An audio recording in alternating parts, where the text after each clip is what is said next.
Self-esteem, I call the outside you. It relates to one's accomplishments in the world, what they do. And from the moment we're born, we are taught to look outside of ourselves, you know, what we do, how fast we run, what grades we get, all of that. So that's our self-esteem. It's predicated on, you know, our accomplishments, whether we're a great chef or a plumber, or electrician, whatever we do, how well we do it. So I call that the outside you. Self-esteem is what you do and how well you do it. Self-worth is the much more predominant issue in one's life. It really affects everything you do every day of the year, every day of your life. And it's the inside you. It's how you feel in your soul self. It's your value. It's whether you trust yourself or not.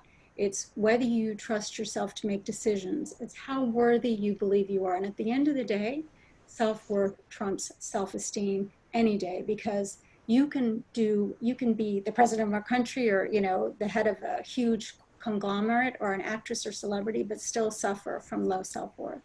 And self-worth is really the lens by which you view every relationship and everything in your life. Sorry for that long explanation, but they're diametrically opposed, even though they're all aspects of who we are as a person. So with self-worth, is it, you know, you mentioned, like, you know, if you're a good chef, right, and you build on confidences, right? Does your self-worth grow internally as you have more and more successes? Well, hold on, let me build on that, because I had almost the same question. So so when people tell you to build self-esteem, one phrase that I've heard is, if you want self-esteem, do esteemable things. So how then do you counter that with self-worth? If you want self-worth, do what?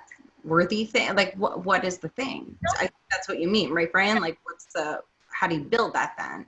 Well, yeah, I'm talking more how you build your own concept of self-worth, right? Like how you know, if you do something and you're successful, you go, okay, I'm going to do this again, and maybe I get more success out of it. How do you build up your self-worth? You're talking about the intertwining of the two, and whether self-esteem does help your self-worth. Is that what you're saying? That the more you accomplish, the better you feel internally? Yes, that's what I'm asking. Is it the series of successes that make you have more self-worth, like feel?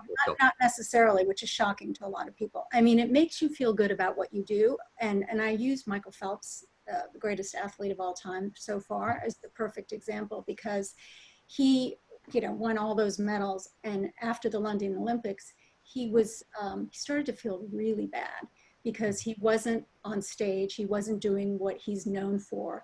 And he started to go down into a deep tunnel and nearly committed suicide. And this is someone who, by all standards, in terms of the athletic world, was incomparable.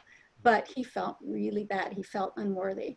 And so they, you know, and there are a lot of public figures right now who you can see that they're very powerful, but they're struggling with their own sense of worthiness. So any amount of accomplishments are never enough to fill the void of low self-worth. Now, when you're productive and you're doing, for instance, when I help people feel better about themselves and start to feel that they are worthy and that they're lovable, that makes me feel wonderful inside. So of course it does help how you feel about yourself, but ultimately, if you don't really feel valuable or worthy, it's still going to be this void, this thing that you're looking to fill. And a great example is, I've been working with this rather extreme substance abuse person, and she's always going from thing to thing to thing to thing to try to fill this void.